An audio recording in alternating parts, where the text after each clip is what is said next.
makes me want to step my game up. Like I gotta go to get a tie or something. Well, I don't know. Yeah, I mean, I what? guess. Like, I got like a gym shirt on. You guys are Is wearing that Austin, a official polo. we're ready sponsorship right to there? work. It's all good. We're all prepared in our own ways, which makes us, individual in our own sense. Yeah. Um, and considering it is Wednesday, happy hump day. This is new because Hmm. we normally get together on Thursdays. However, Mr. Austin Humphreys, as you can see, is our guest today.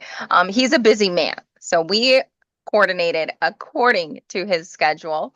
As you can see, you have me, myself, Danny Summer, Miss Ruby Ramos in her shirt that we were just talking about that we absolutely love because she looks so good in it. Mr. Gordon Mhm. Chavez, dressed to impress as always, and Mr. Austin Humphrey is joining us live from North Dakota, don't you know? Thank you for joining us on this episode. I don't know what episode we're on, but welcome back everyone to We Wish You Wealth.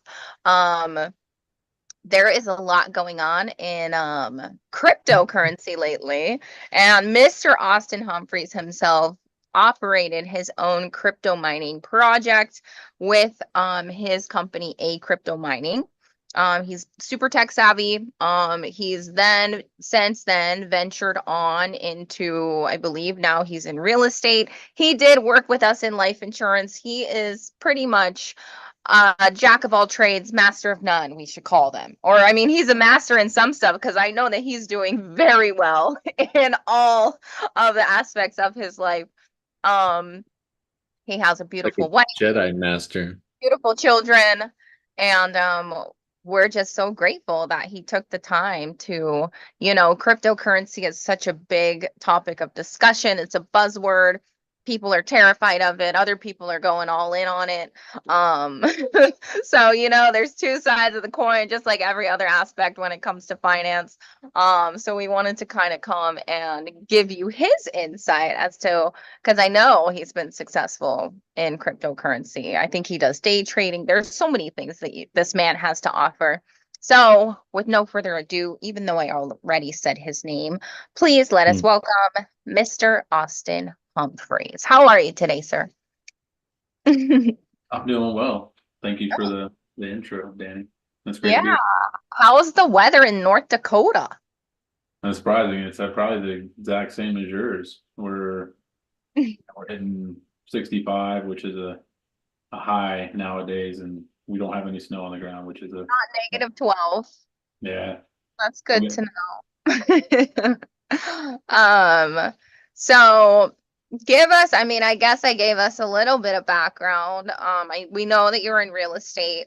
What is your history with cryptocurrency? And I guess what's your philosophy kind of with cryptocurrency? Because some of us know about it, some of us don't. Like I said, a lot of people are afraid, just like they're afraid of the stock market. How do you feel about crypto? honestly. I mean, I like crypto. I've always liked crypto. It the one thing that I truly enjoy that say nothing else gives you is the possibility of a lot of X's. So, 10x, 100x, 1000x. There's a lot of possibilities to make a lot of money in crypto. And it's not because, it's different in a sense of the stock market or real estate.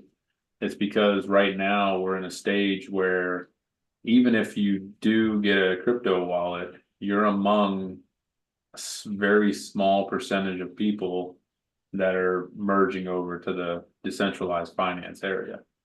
So right now, in a sense, we're early adapters, and I'm an investor by birth. I mean, I'll tell you, like, it's like a thing that just drives me. And when you get in early and then you allow the projects to run up, you could take a small amount of money and turn it into a small fortune. So it's just very possible. And The one big thing about crypto that we don't have in our current markets is that it brings back barter. So I don't know if you were ever, if anybody on this call was ever around during, like real barter where, hey, I got some horse hide and you got some silver, you got some beef, let's trade, right? That's like true barter. But the big thing to really realize is in that system, the only people that are benefiting are the people trading. That's where crypto is bringing. So with our current system, there's a lot of people that are in between. You swipe your credit card somewhere, somebody's getting a processing fee. If you have a credit card, you have an annual fee most of the time. With your bank accounts, there's fees. I mean, it's just, there's so many different people that profit from you and me transacting that don't need a profit.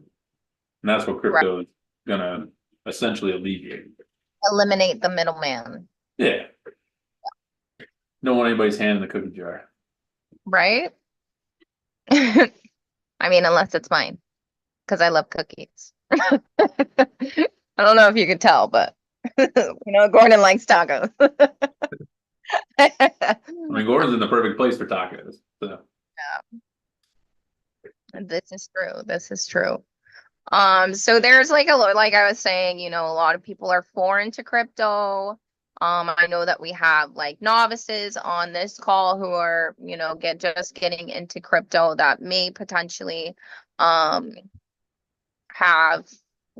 maybe beginner questions when it comes to crypto.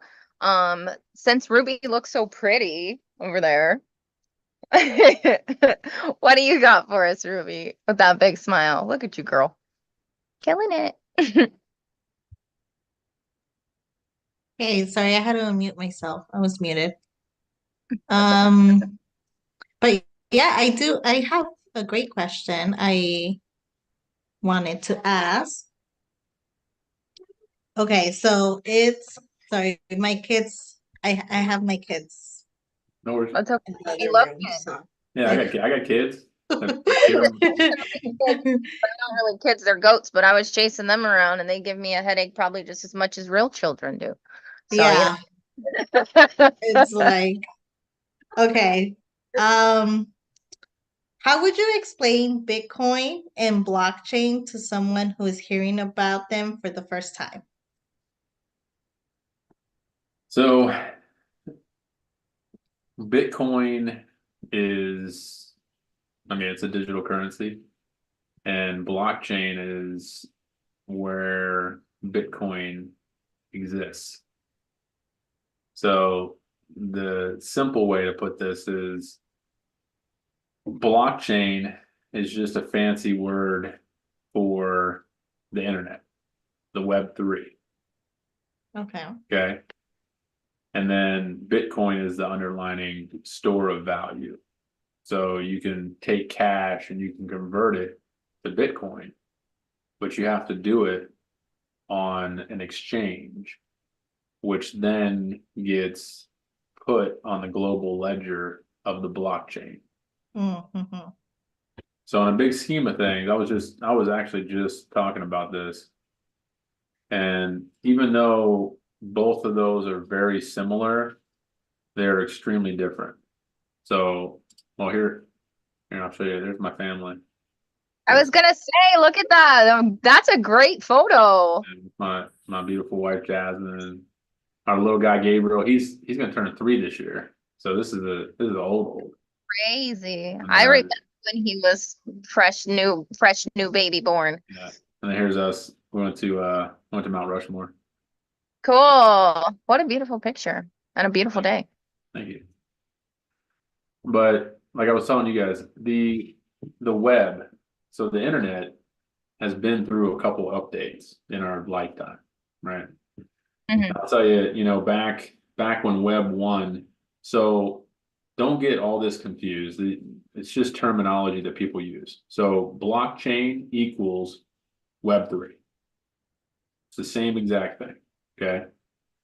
They just are calling it blockchain because of the way that the ledger is held. It's held in a chain and it's a global ledger. right? So just smart words, right?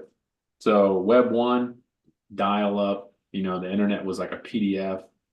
You could go in there and you could reach out and see businesses, but they didn't have like Google Maps, geolocate. I mean, you could find stuff, but it was really complicated and it was more or less just a mass amount of data on something that you could access from anywhere. Okay. Right. Now fast forward about 2022 or 2002, 2003.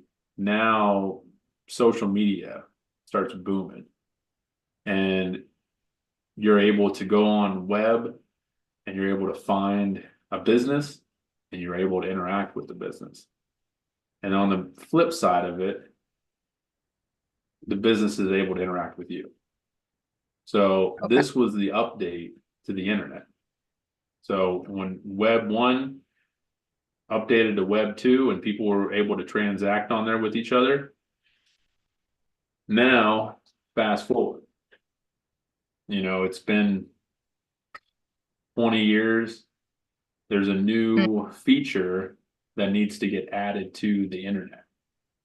And that's our ability to transact digitally without cash, without physical currencies.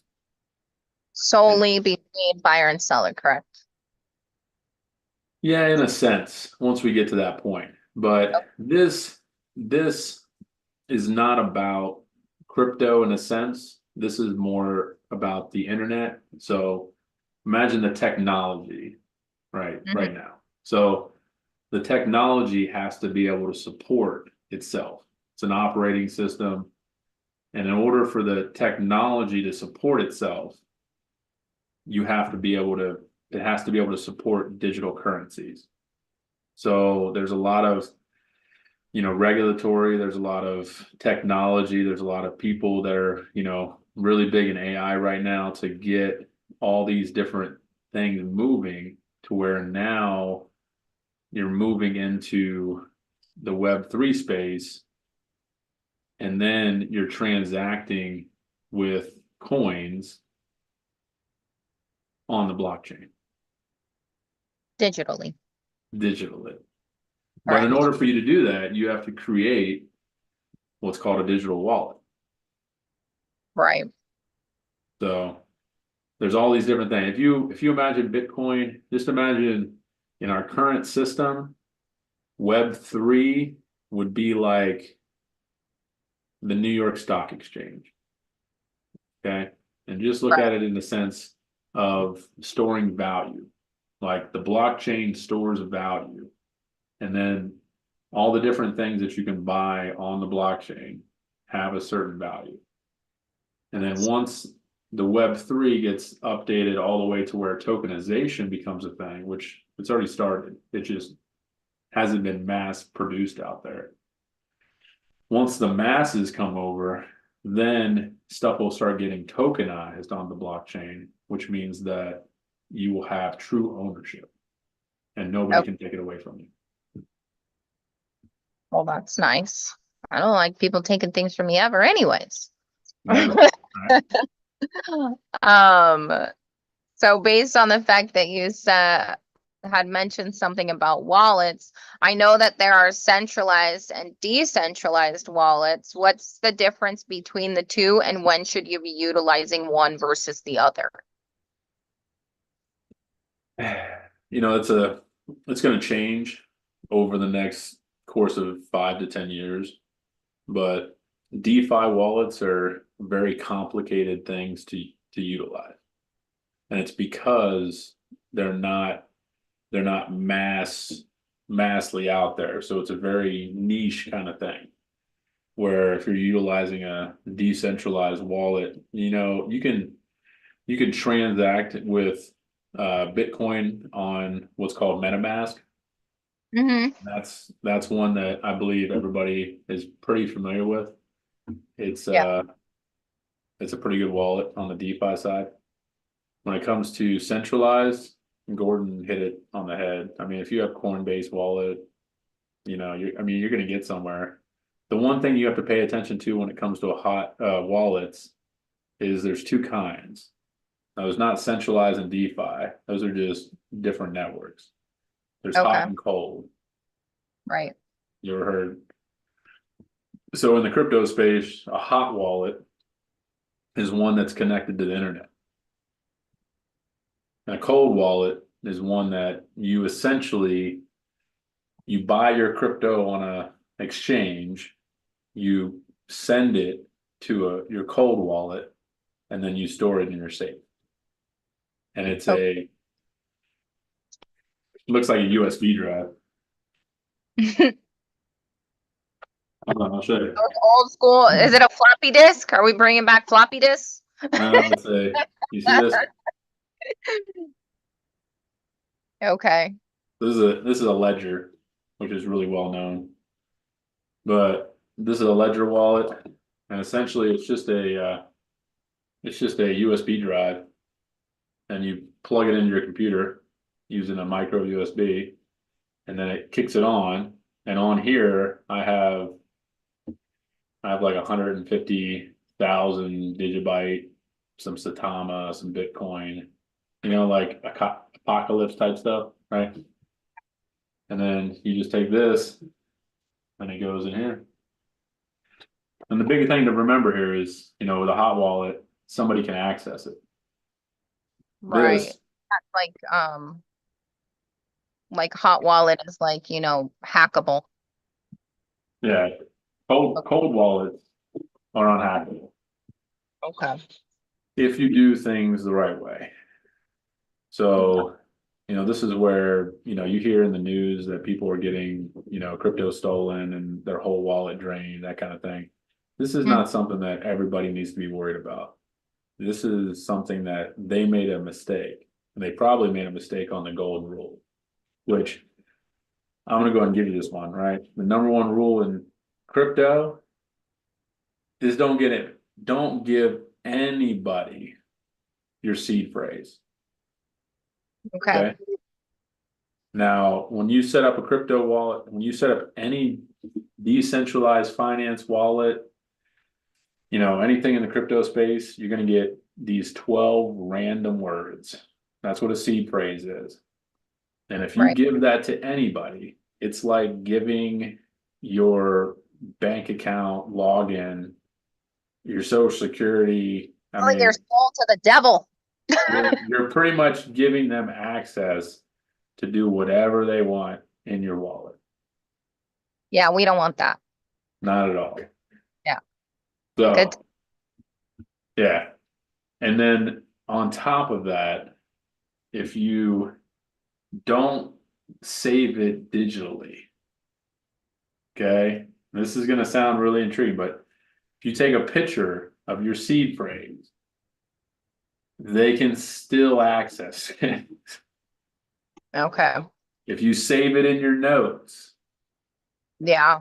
they can access it. I mean, it's just, if you saw some of the, the devices that they have, and I'll tell you, I'll show you my degree back here, but my degree's in cybersecurity. That's what I really enjoy.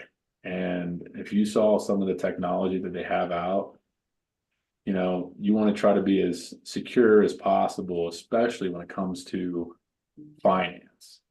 And a lot of people are like, oh, well, I'll just put 20 bucks in there, and not worry about it. What if you were that person that bought Bitcoin at, it was $1 and you bought 20 of them back in the day and you just didn't give a shit about your wallet? Right. Right. I mean, right now you could be a multimillionaire and you're just not. Yeah. And because you didn't protect your stuff. So get a typewriter and a carrier pigeon and send it to my grandma. That's what you're saying. I'm just kidding. I mean, put it in a safe, write it on paper in multiple places that you won't lose it, and keep your mouth shut so that, There's even ones that you can get that are on Amazon, they're metal and they're real nice. And you can even put them in, you can put your seed phrase in your safety deposit box. I mean, there's a lot of different things that people do, but You don't want Yeah. anybody to see it. You don't want anybody to have access to it, but you. Yeah. You don't want anybody to have access to it, but you. Got it. Got it. Awesome. Makes sense. People are greedy nowadays, you know, you never know. Even and especially in people that you trust the most, I think. What, But sticky fingers? yeah, you know, since the sticky bandits, yeah. They're like, ooh, it's like I trust you, but I know you're doing well, and maybe you won't think it was me. I don't know. Maybe that's just maybe some experiences from my past. I'm not sure. Personal opinion, but I mean, desperate times call for desperate measures. Sure. This weight of crypto's going crazy right now, so stay safe So out there, my. do you believe the bull market is here? I'm sorry. Do you believe the bull market is here for crypto? I believe so, yeah. We I mean I think what what was it last week they had the Bitcoin halving. You know what that Um means? heard a lot about more baby boomers trusting in Bitcoin a lot recently, which they were afraid before. Um and I was kind of skeptical in the beginning as well, just because I guess it's all about how risk averse you are, and a lot of people don't like to play with their money like that. But based on research and how things are transpiring and changing, and how more common practice and how much more people are believing in eliminating the banking system, um and doing that you like you said, barter system and eliminating the middleman, like it's just gonna, I feel as though it's just, as much as Bitcoin was a thing before, or crypto, I feel like it's gonna be the new the new way that people transact all around, regardless of where you are. Like, we know that the dollar's depleting, all of these things. But I think people like the fact also of just being able to control and know exactly how their finances are being managed on their own. And that's a big positive. I mean, I don't know if you've seen Robert Kennedy's newest, you saw his recent speech, but he's talking about, whenever crypto becomes a mass adoption, he committed to, if he was president, that he would do the merge, and then all the government's transactions would be on on the blockchain. Well, the thing Right. about that is, I don't know if you guys know do you know what an ether scan is? No. So blockchain, everything on the blockchain, transactions, money movement, everything is public knowledge. That's the big thing about crypto that really entices people and corporations to jump on board, is that it's transparent. You can go online, and if you know the wallet address to Macy's, J.C. Penney, Annie Ann's, whatever, you Mhm. could go on and you can look at all their transactions, what they invest in, where they spend their money. So it's true transparency in finance, which has not been a thing. I mean, Right. the government's failed their audit, or the DoD failed their audit the last 5 years, and they lost 3 trillion worth of equipment this year. Yep. So being able to be transparent and not have these things that are hidden. Now, will there be hidden black web stuff? Come on. I'm not an idiot, right? There's going to be ways to get around the systems, and there's going to be ways that the governments decide to do backdoors. But on this big scale of things, transparency creates a really well-tuned society where you're not trying to hide anything from anybody, and you're able to hold people accountable, whereas right now it's a lot of he said, she said. Right. That makes sense. It's all about the he said. Who sang that song? I'm not gonna finish the line of the song, but I I think mean, it we're was. all adults here, I right? was saying Fred Durst. That's right. Oh my gosh. Good Sorry, song. there's a bug. Okay. While I take care of my insect situation, Gordon, you're pretty quiet over there, sir. Even though you're all dressed up and look so like such a He's typing in the chat. yeah, I know, right? Oh yeah, Limp I'm Biscuit. I'm I'm learning. I'm learning. Me too. Because I Yeah. mean, that's the goal, right? For all of us to learn. Austin is such a wealth of knowledge. He is. Um, I got a question for you, Austin. So, and this is just something that came up from what you were talking about a minute ago. The decentralization, I don't know if that's a word or not, of just the way that money is going to be controlled is changing, right? We're taking it away from financial institutions, from banks, from governments, whatever. And the idea you said earlier about how with the blockchain and crypto, two people can transact, trade, like you said, bartering. I'll give you some of this, and you give me some of that. And there's no middleman. There's nobody charging a fee for transactions and all of that. Um, the way things are right now, would you say that gas fees are like that transaction fee right now at this point in time? Is that kind of how that is? And is that something that's going to go away, or how would you talk about the gas fees and the role they play, I guess? Yeah, so without getting too far into it. So right now we're centralized finance. Okay. Yeah. We're trying to get to DeFi, where it's decentralized finance. Okay. Right now, if you go to Walmart, you swipe your Visa card. 6 pieces of your information are shared with all their different vendors. And in lieu of them sending all that information out, information is snatched out of the web space, right? So that's how identity fraud happens. That's how, but you swipe your card, it goes through processing. It takes 2 to 3 days for the transaction to send out to your Visa card and then come back. The money is removed from your account. It's put into their account. It's a very old system. And in the middle of it, not only does Visa collect a fee, but whoever Walmart uses as their processor, they collect a fee. If there's sales tax on it, the state's collecting a fee. There's federal's collect. I mean, you're just like people talk about the middle class being taxed to death. That's the system we're running.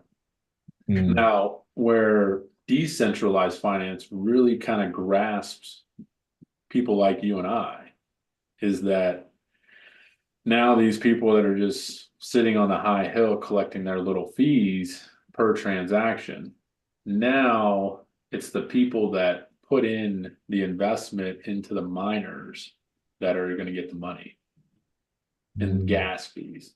Now, gas fees they'll never change. Now they're going to go up and down. They'll fluctuate the market, but gas is how the system continues, and it's only at a fraction. So if you say you send Bitcoin to, I send a Bitcoin to you, depending on when I send it and how bogged down the market is, will depend on how much gas I spend.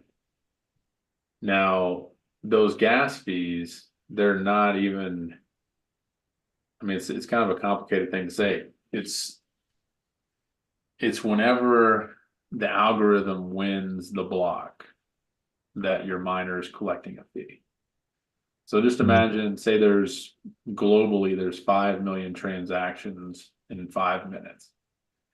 All those transactions, all these open source code computers, huge mining operations are trying to solve that algorithm and complete the block. And when they do, then they're rewarded with gas, right? Sometimes it's $50, sometimes it's 500, depending on the transaction. And sometimes, I mean, I've seen people pay astronomical gas fees just because they were not knowing of the systems. So gas is not something that's regulated. It's something that's in the smart contract. So it's not something that can be changed at any time. It's just, it's the part of the congestion process. of the market, and it creates a fee that you have to pay. Do you think that those gas fees will go down as technology gets faster and more capable? I think what we'll see, right now, like, I mean, if you look at different cryptos, look at Ethereum, look at Bitcoin, if you know Satama, if you know Pulse, PulseX, there's all different types of chains. Bitcoin's on the Bitcoin network, Ethereum's on the Ethereum network, Pulse is on the Pulse chain network, and then you have BNB on the Binance network, right? And then you have Satama on SATA chain. So there's all these different, and then you have networks that are forks that are just adaptions of the Ethereum network. So if you look at this, centralized finance, you have Navy Federal, you have Wells Fargo, you have Bank of America, USAA, right? You have all these exchanges, banks, whatever you want to call them. In the crypto space, you can look at those kind of like each chain is a business. And the business has a store of value. And there's certain utilities that are on each chain. So this is like currently with the hospitals, when you go on and you pay your hospital bill, okay, you're using a certain processor. People don't know this, right? It might be some mom and pop shop, right, that's just processing that transaction, but you're transacting with a business for, say, medical bills, okay? And then you're transacting with the city, and the city has a different third-party processor as well. This is essentially, they're setting and they're merging everybody to adapt to crypto, because that is exactly what cryptocurrency is. Okay. So like if you look back in the day, it was cash and check, or it was cash, then it was cash and check, and then it was cash, check, and debit card. Then it was cash, check, debit card, and online payments. Now they're slowly like, I mean, I see people use checks every once in a while, but not very often. And now it's getting to the point where people aren't really using their debit cards. Like it's just digital payments and cash is the big ones, right? Yeah. So there's going to come a time, and like I said, we can go down some rabbit holes of conspiracy theory, and does Hollywood bring out movies to see how people feel about certain things before they drop news on them? I don't know, right? I'm not that big, but they slowly kind of, add things, and then it gets you, slowly adapting to transacting in the crypto space. And then it's not so, you're not so ignorant when it comes to, hey, I got a digital wallet, but how do I send some bit? Now you know, because you've transacted in Cash App or Venmo or, one of those third-party processors. Right. Do you see like all the PayPals, basically all the transaction processors they're going to have to just adapt. They're going to have to figure it out how to keep their place as we, and I know it's going to take some time, right? It's still, as you said earlier, we're in the early adoption phase still, you could say. But do you see them at some point losing their spot and having to adapt and figure out how to stay either or maybe shut down, I guess, if there's no. I mean, you look at, you look at Blockbuster, you look at, Redbox. I mean, I remember when I was a kid, Blockbuster was booming, and on a Love Friday, Blockbuster. Friday night. on a Friday, Saturday night. I mean, in my hometown, we didn't have Blockbuster. We had A&W Video, but same Ew. concept, right? Same concept here. Get yourself a root beer while you're at it. Yeah, Right. get a root beer float. But they'll just, slowly but surely, if their business model doesn't fit the forecasting of, where our our finance is going, then they'll just be, Sears, J.C. Penney, they were part of it as well whenever Walmart and, big retail stores came out. Yeah. Yeah. Yeah, they hang on as long as they can and then they fade. Well, like I think you were saying it earlier, or who was no, I actually another buddy of mine was saying it, how he helps people with their finances, and he has sat down with a lot of young people that have a job, have direct deposit, but don't have a bank account. Their direct deposit goes straight to like Cash App or something like that. So like Cash App and some of these processors, if they're smart enough and if they can pivot quick enough, then they can stay in the game a little longer by offering bank accounts. Like you'll see a lot, like Intuit, I think, has a bank account now, and you'll see, a lot of these finance related companies losing ground and having to figure out how to stay in the game. And so now they offer their own bank account and stuff like that. I don't know. Also with the way the federal government's regulating, digital transactions. So, you have a deposit that goes into your Cash App, or you have a deposit goes in your bank account. Now people are looking for it. But if you have a deposit that goes into Cash App and you don't send any money anywhere, the money just comes in, I don't think you have to claim it. I don't think there's regulatory on the Cash App side. As long as you don't transact over $600, they don't see anything. It's crazy. Yep. On So the no Venmo side. What's up, man? So there's no tax within a Cash App or an Intuit or something like that, as long as they don't see it. But I wouldn't say all that. I bet you the government can see it all. So, yeah. but I also Um, I hold a lot of like Gordon, I hold a lot of money in my Venmo. Like I just, when people send me Venmo, I don't transfer it to my bank. I just let it sit there, and then whenever I have to pay people stuff, I just pay it out of my Venmo. So it's like I never really Yeah. see it, Is that to limit the transactions? I just that's just how I've always done it. That's just how you do it. Yeah. Yeah, because I could see that being a way to limit the transactions. Like, I mean, if somebody pays you, money goes into Venmo and all the middlemen get paid, then you move it from Venmo to your bank account. And I think they have the free option, but as you said, it's not just money that the middlemen are taking. They're also taking your information, right? Every transaction you make. And so the money goes into your Venmo, then goes from your Venmo to your bank account, and then you got to pay somebody else in Venmo. So then you got to move from your bank account back to Venmo and then pay them. And so a lot of shifting and a lot of hands dipping into your money, but also into your information, it sounds like. True.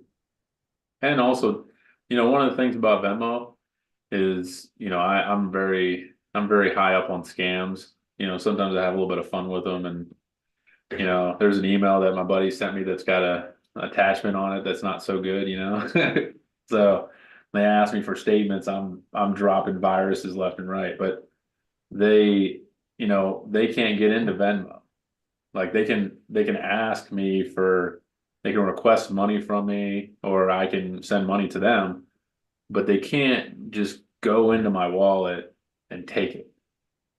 You know what I'm saying? So that's one thing I really enjoyed about Venmo. Cash App's probably the same way. It's probably very, the transaction, like with a bank account, Wells Fargo, Navy Federal, they're really big banks, but they could get hacked and you could lose everything. Now FDIC, insures up to 250K, but depending on the situation, you might not be part of that crew that gets 250K. Yeah. So. Mhm. Plus the downtime while you're waiting for all of that to process, you know, the bill collectors are like, where's my money? You're like, I got hacked. They're like, I don't care. Yeah. I need my money. So yeah, that's interesting. Oh boy. It's a lot of information. I feel like there's you, as you said before, rabbit holes that, There's we so many. there's so many. I mean, regardless of whatever it is that you're talking about, you could go down rabbit holes in so many conversations. Yeah. So Yeah. So, yeah. because well, I heard you speaking about taxes. I was wondering, how are you taxed? Like, how are your gains taxed? Regular. So just regular capital gains, capital losses. In an unregulated market, you can get away with, hey, it's unregulated, right? But when it comes to just smart business, be honest, just smart business on personal and business side is, if you know that you have the income coming in, just pay your taxes. Like, uh, there's a ton of write-offs. There's a ton of things you can do at the end of the year. Like I personally meet with my tax consultant middle of November, and then we go over my tax liability. And then if I have to sell stocks, sell property, like say I have 150K of money that I'm about to get taxed on, I figured out how to buy 150K worth of stuff that's going to project my business the following year. It's kind of like what Grant Cardone talks about this a lot. He's really good with taxes. So you just try to figure out if you got to buy supplies. Like, I mean, if you got to buy $30,000 worth of supplies because you're drop shipping the next year, right? You can buy 30,000 on December 30th, and then like it starts over January 1st. Mm-hmm. So Okay. with stocks, you can sell your stocks in December, and then most of the time, depending on regulatories, if you don't get any jumps, most of the time, whenever it goes down through the holidays, and then at the beginning of the year, you can rebuy your stocks 30 days later. Okay. So you can claim capital losses, reset your balance sheet for the next year. That's why, if you see people that are investors like I am, you kind of spread things out and you utilize things for their benefits and for their, I mean, some have downfalls too, but their downfalls can benefit you in some ways too. Hmm. I have based on that comment, I have two questions. Isn't there a short-term and a long-term capital gains tax, and what is the time frame? Because I am drawing a blank. Under a year and over a year. And that will differentiate as to what percentage you're being taxed. Is that correct? Yeah, I mean, in our current system, like I said, anything under a year is short selling. So you'd be taxed up to, I think Biden's talking about 44%. I mean, Wow, that's crazy. I think it just came out today that he's talking about putting capital gains tax at 44%. So, most of the time, this is where you kind of get, I don't know, into the terminology of stock trading. Right. But for anybody out there that is in the OTC markets, penny stocks, crypto markets run very similar. Okay. I mean, there's a lot of risk. There's a lot of he said, she said. I mean, if you've ever seen the movie Wolf of Wall Street, it would explain a lot. Not in the best of terms, but the movie's pretty spot One of on. my favorite movies, actually. Oh, it's so funny. But It's OTC is like that when he's in that one before he lands his big job, and he's in that Investa Center, and he's Yep. selling garbage to garbage men, right? Yep. He talks about, he's like, yeah, it's this business and they're making microwaves for DoD contracts, right? That is the same exact way that the OTC market is. Like, it is Okay. mom and pop, somebody making microwaves out of mom and pop's garage, just trying to get capital. Right. Okay. Good to know. Good to know. And then my second question, because you were talking about buying and selling, when it comes to crypto, how do you know when to buy and how do you know when to sell? Don't. You don't. It's all, that's just the name of the game.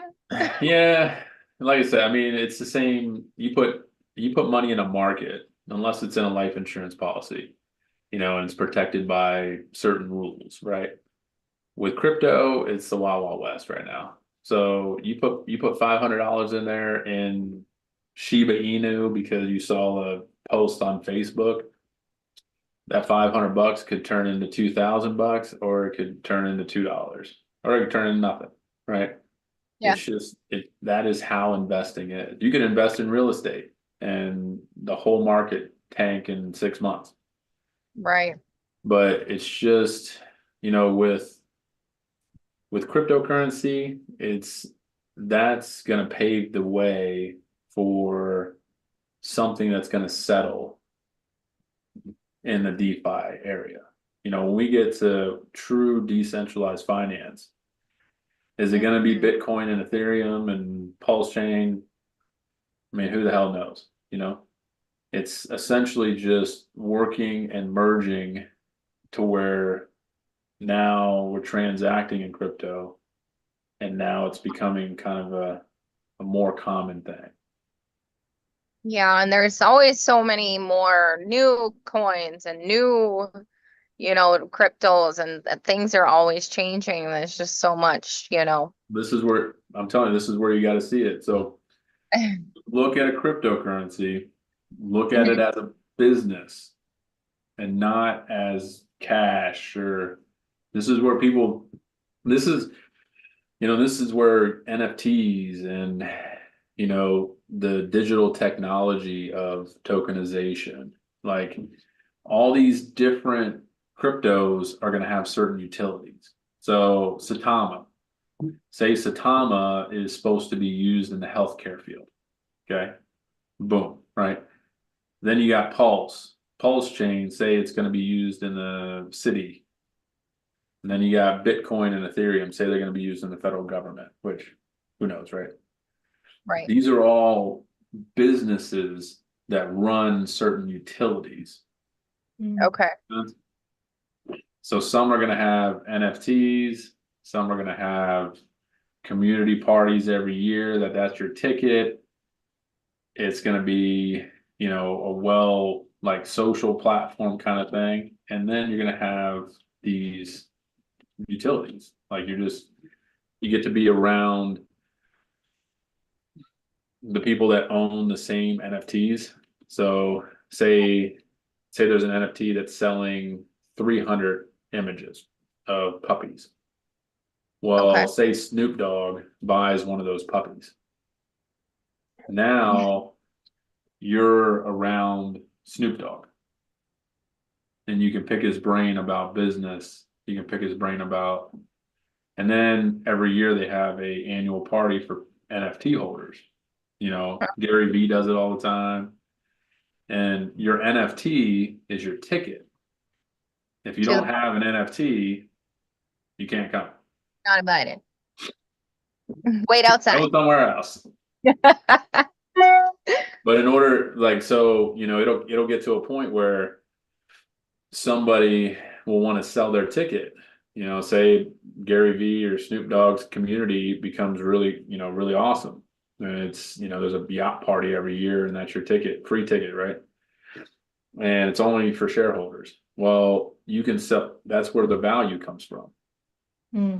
Where you might have bought it for $500. Well, now there's a bunch of celebrities that are putting a lot of value into the NFTs by setting up parties and all these crazy things. And now the demand starts really filing in where these other celebrities want to buy these NFTs and they're not buying them for $500. They're buying them for 60 grand or, whatever the ticket is. I like that. Yeah. That's where, I mean, we had, there was a really big time for NFTs. And I think that there's going to be a really big place in the crypto space for NFTs, but it's not going to be the hype, exciting. I spent $250 on an NFT and now it's worth $1 million. Right. It's going to be where you go, say you want to go to an NHL game and the ticket's digital. Like they're trying to get to a point where everything is digital. So when you go to the NFL stadium or NHL stadium, you have your phone. They scan it on your phone. Nobody's exchanging anything, right? Right. Go up and order a drink. You pay using the app through crypto. You don't touch anything. There's no credit card. There's no cash, right? So the bacteria and the touching is supposed to be less. Okay. That makes And sense. so that NHL ticket is now a digital imprint. Mm-hmm. Now you have it for life. So instead of, say you went to an NHL game that 50 years down the road, it was famous because Wayne Gretzky scored the winning goal in game 7, right? Well, Yeah. instead of selling a physical ticket like some people do on eBay, just imagine being able to sell an NFT that Okay. adds a value on a market, and then you're able to sell it to the demand. If that makes sense. There you go. Original tickets from Woods, like these things that people like to collect. Baseball cards. Baseball cards will be NFTs.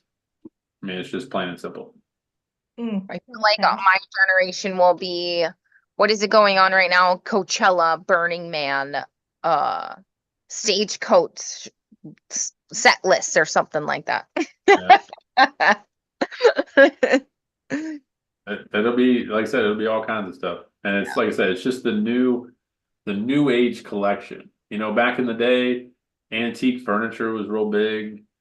For a little while, Volkswagen Beetles were big. Rolex watches.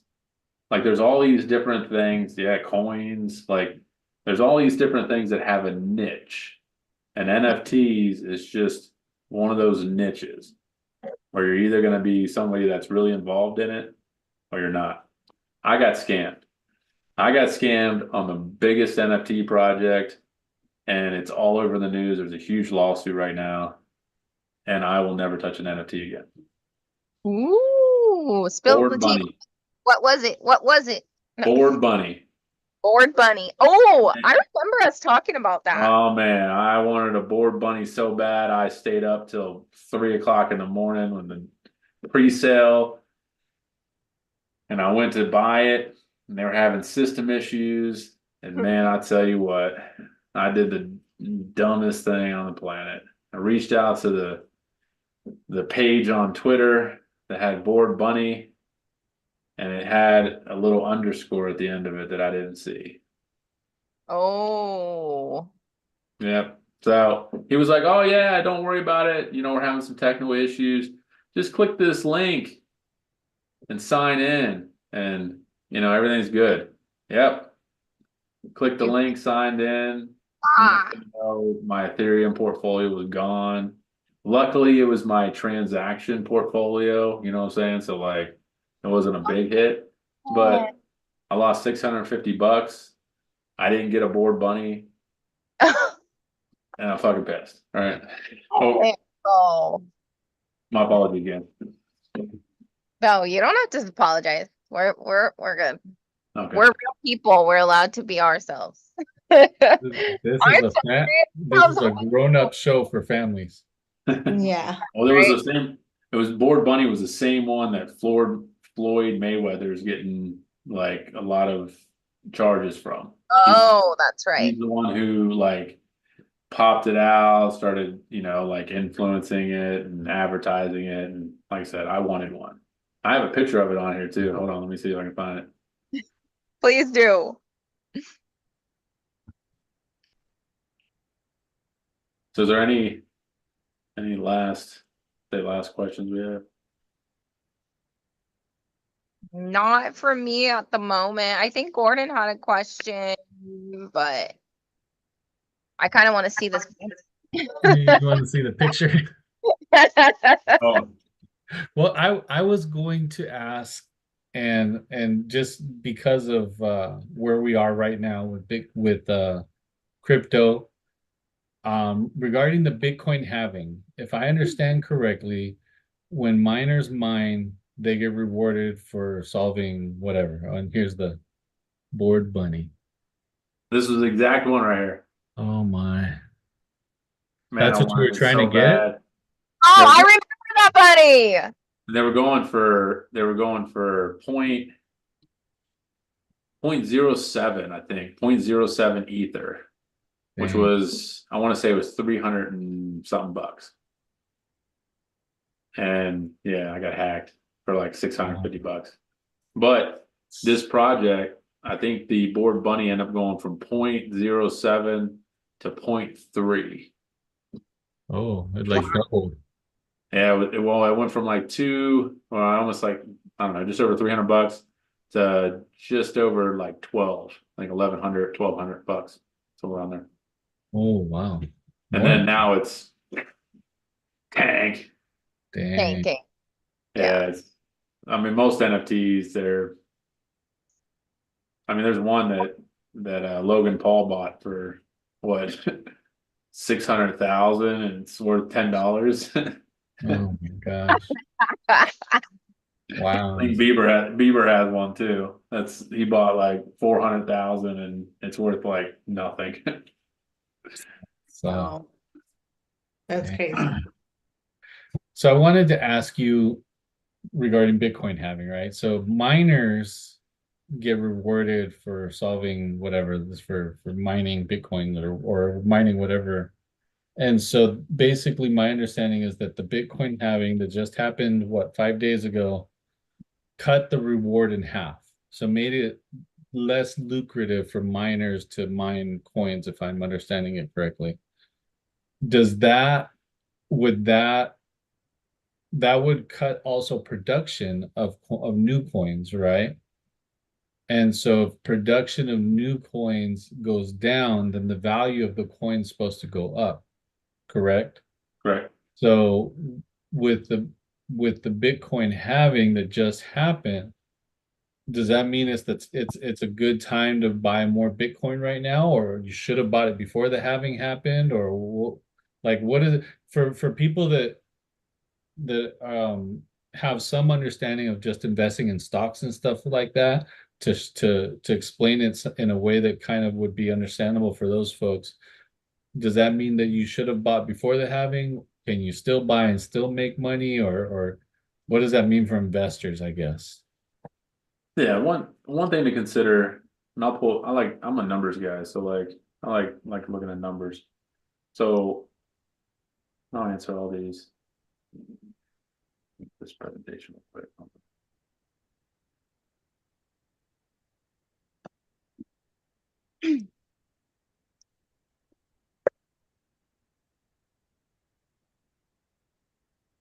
Let me know when you can see those. You see it? Yep. Okay, so the biggest thing I want you to see here is the crypto adoption. And this I think it will lead into the couple questions that you asked. So there no investor is really going to tell you a good time to buy in, not buy in. It's more or less DCA. Okay. You know what DCA is? Dollar cost averaging. Dollar cost average. Dollar So, cost averaging. say you have, I don't know, say your budget is 200 bucks a week. When you have money, go ahead and buy. You buy Bitcoin, it's at 65,000, but you're not buying 65,000 worth, right? You're only buying 0.005 or whatever $200 is.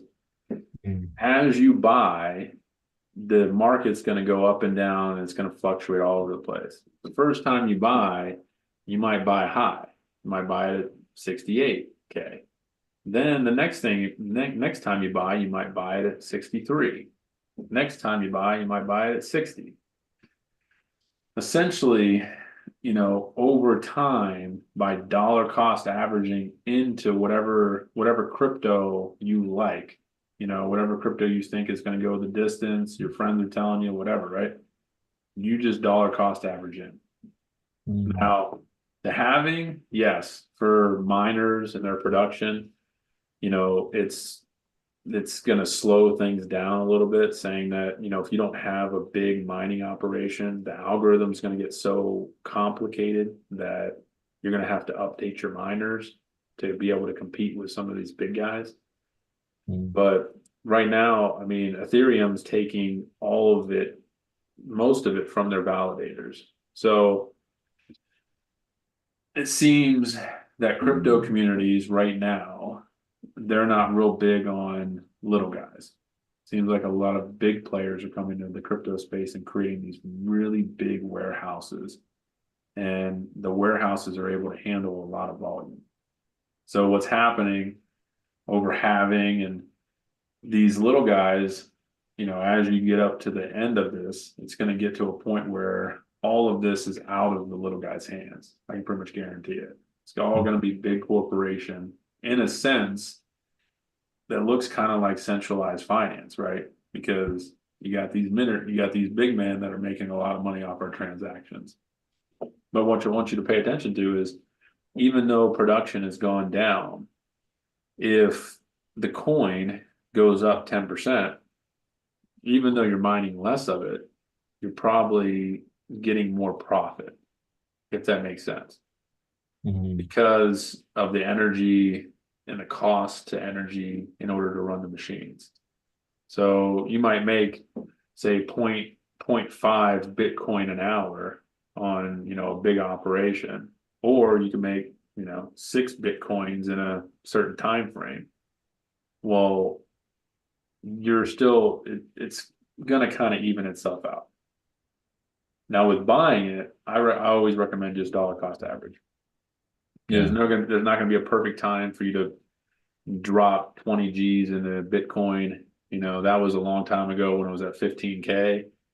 Mhm. Right now, 60 to like 30 range is probably pretty safe with Bitcoin. If you're buying in the 60s, I probably wouldn't do it.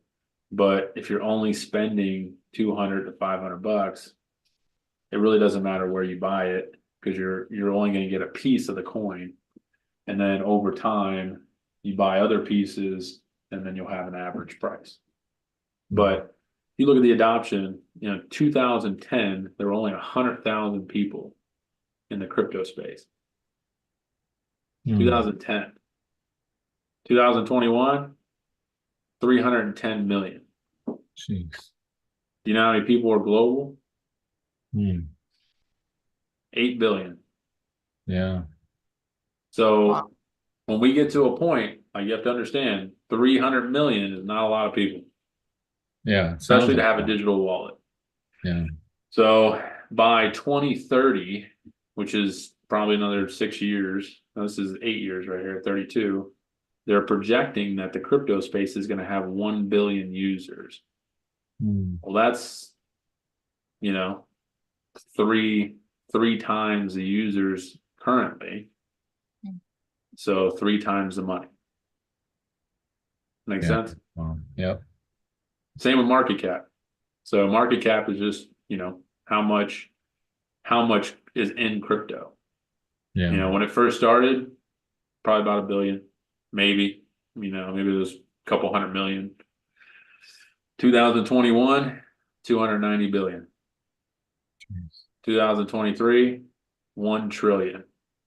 They just went over it and then they came back down. I think they reached it again last week.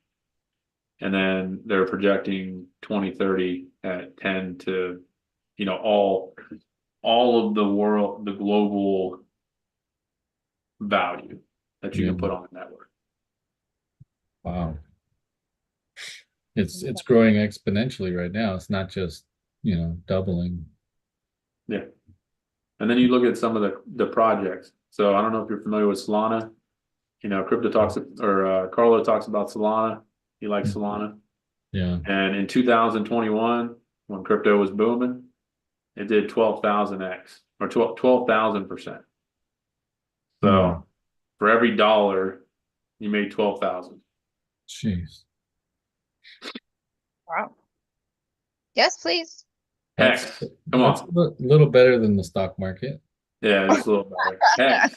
Hex did a 500,000% since launch, which was in 2009. Wow. So, and then you look at Ethereum, 400%, Avalanche at 3,000. I mean, these are big numbers, and we haven't even touched the surface. Yeah. So Incredible. Awesome. Thank you for sharing that with us. Whew, my brain hurts. It always does after we get to a boatloads of information. We And we didn't even go It that deep does. into the didn't world. even barely scratch the surface. Yeah. I knew there was one question that you guys sent me. What is the safest crypto wallet in the US? Yeah. All right. Are you gonna ask me that one, Ruby? Yeah. So, safest is a word we don't use very often. So the ones that I use very frequently are MetaMask and SATA Chain and Pulse Chain. They're my primaries. But there are hundreds, if not thousands of, different coins out there that are on a bunch of different networks, Pancake Swap. I mean, you got so many different like middlemen that will exchange your ether for Pancake, Pancake coin or Kitty Cat coin or I mean, I'm telling you, there's so many out there, and just don't get caught up in the hype of things because it's the same. It's the same like if you were sitting outside of a bank and somebody outside the bank was selling gold, right? Or say they were giving out $50 bills. Most people would be kind of hesitant about taking a $50 bill, especially from somebody right outside the bank. If you were right outside of a gold exchange, you'd probably be very hesitant about taking gold from somebody outside. It's the same kind of thing. It's just these coins come out. There's scammers out there. There's people that are always going to try to scam people. And all they're trying to do is hype up a project, have a bunch of people put a bunch of value into it, and then they rug the project. And in an unregulated crypto space, nothing's going to happen to anybody. Right. I mean, you look at FTX, you look at any of the big players.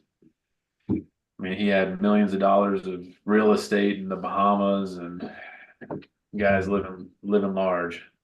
He's in prison now, isn't he? Oh, I think it was going to say that. Yeah, Was living large. was What? living large. Now he's talking to Bubba about talking sandwich. Oh, that's funny. Awesome.